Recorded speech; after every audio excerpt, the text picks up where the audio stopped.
All right, time to make our picks here on Buckeye Talk. Doug Maurice, Nathan Baird, and Stephen Means. Again, this line was floating around 12 to 14 for much of the season.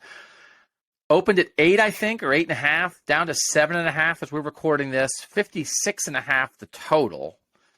Nathan Baird, we'll start with you. What are you picking in Ohio State, Michigan? I'm taking Ohio State 38, Michigan 26. That would be a cover. That would be an over.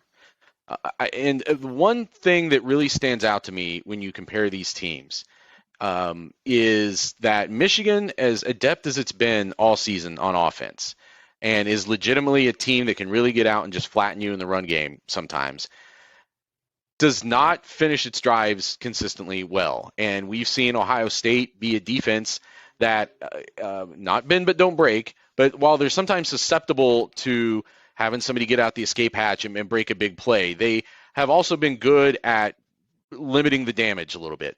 I think this year Michigan is averaging a touchdown on like 64% of its red zone possessions. And if Ohio State can keep them in that kind of range and hold them to field goals as good as their kicker is, that's gonna be how Ohio State can win this game. So I'm taking Ohio State 38 to 26, just because I think Ohio State and what it does offensively is better positioned to go out and actually finish off those same drives. All right, I'll jump in with my pick because it's 38-23. So I was like, oh, we're going to pick the same thing. So it's an over. It's Ohio State. I do think in the end it's closer to a two-score game than a one-score game, which does not mean a blowout, which does not mean non-competitive. I think the red zone thing is real. I think that's a very important thing to point out.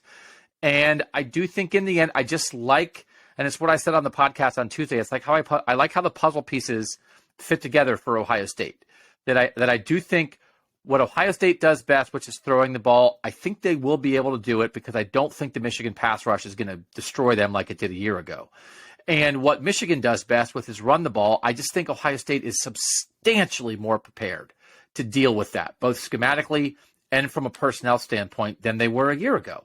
So a lot of the things are the same, and Michigan is still really good. But the thing, when you put the puzzle pieces together, the thing that Michigan had last year that really messed up Ohio State, that's not there. They don't have Aiden Hutchinson and David Ojabo anymore. And the thing that Ohio State was really bad at, which is we can't get off blocks, we can't cut down angles in the run game, we can't make plays and stop these guys. Ohio State's gotten better at that. So like both of those things, I think those are like the two things. And I just think if CJ Stroud has a clean pocket, which I think he'll have a big game. And if he has a big game, then I don't think there's a way for Michigan to win. So this is not a blowout.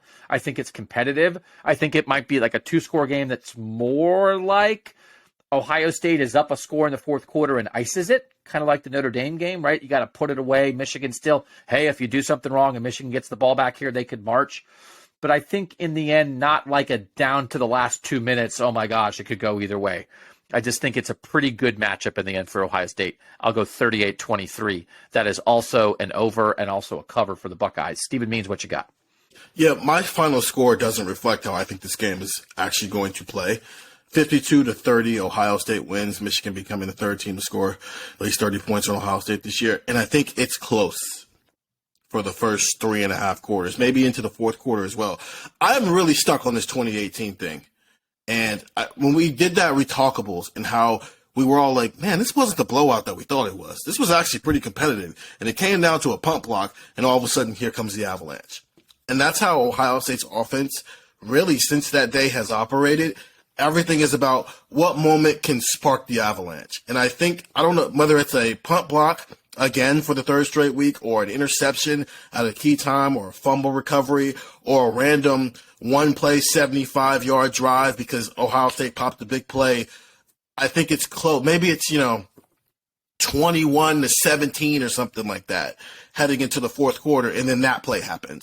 And before you blink, all of a sudden, Ohio State's got a 3-score lead just because that happened, and it sparked everything else for this team. So I think it's competitive all game, and I think the actual game will reflect the fact that it's a 7.5 line right now. But by the end of the game, that avalanche is what leads the final score to not look indicative of what the game was like whatsoever. And that's a combination of that avalanche plus CJ has that moment that he needs to have to win the Heisman. So 52-30, Ohio State wins. 3 overs, 3 Ohio State covers, 3 Ohio State victories. Those are our picks from Buckeye Talk.